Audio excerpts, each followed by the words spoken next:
Now, your ABC 7 First Alert weather forecast with meteorologist John Scalzi. Temperature about where we'd expect it to be at 76 degrees. Same thing with the dew point. That gives us 100% relative humidity, and the east wind continues to blow. The east wind generally means that we don't get a whole lot of action here during the morning hours. Things are pretty quiet weather-wise, and that's where I'll put us through the 9, 10, 11, 12 o'clock hours. By noon, though, we'll start to think about increasing the rain chances from 12 to about 3. We'll look for a 30–40% chance of rainfall building in inland areas, and then increasing that after 3 o'clock to about 60% as those showers get closer to the coastline and we start to get a better chance of some rainfall around here. That'll linger through about the 7 o'clock hour, similar to yesterday. In fact, the pattern really doesn't change all that much. Temperatures will be about the same as they were yesterday, and the pattern the same as well, with the east wind bringing those showers in across the coastline until they get here and start to collide with our sea breeze front, when they'll begin to build quite a bit. The Myakka warning for the river has been discontinued by the Weather Service, and hydrology continues to watch, of course, the Peace River near Arcadia as one location, but that'll be coming down tomorrow as well, most likely.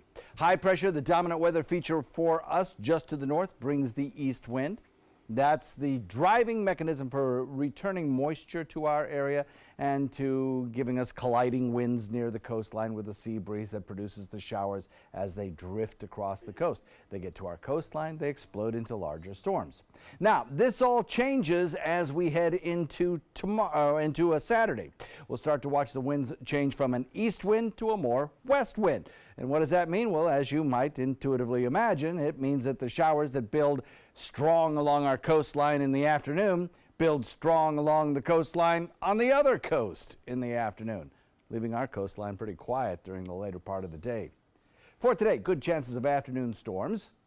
We'll watch where Florence goes next week. That's kind of important because there are some big questions in the forecast track and reasons to think that that storm, which could be a major hurricane at that time, will drift closer to the United States and perhaps threaten part of our coastline. And then that southwest wind returns to the state of Florida over the course of the weekend, bringing us, again, chances for showers in the late morning, early afternoon, and then clearing out in the evening. So, two systems we continue to watch. Florence, of course, we talked about during the last half hour, and this system as well, which has a 90% of chance for development with time.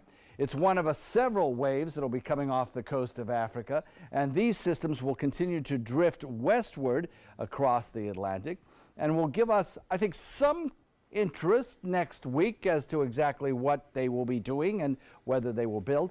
Again, this is a forecast that's 7–10 days down the road, so there's a lot of error possible here.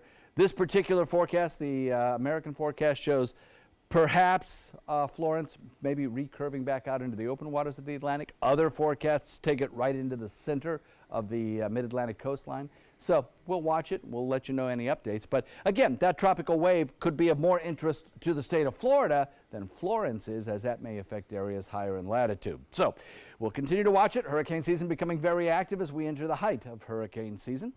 10-knot winds today. Over the course of the next several days, we'll look for highs of about 92 with a 60% chance of showers. And then as we head into the weekend, that wind reversal reduces our rain chance just a little bit, and that carries us on into the beginning of next week.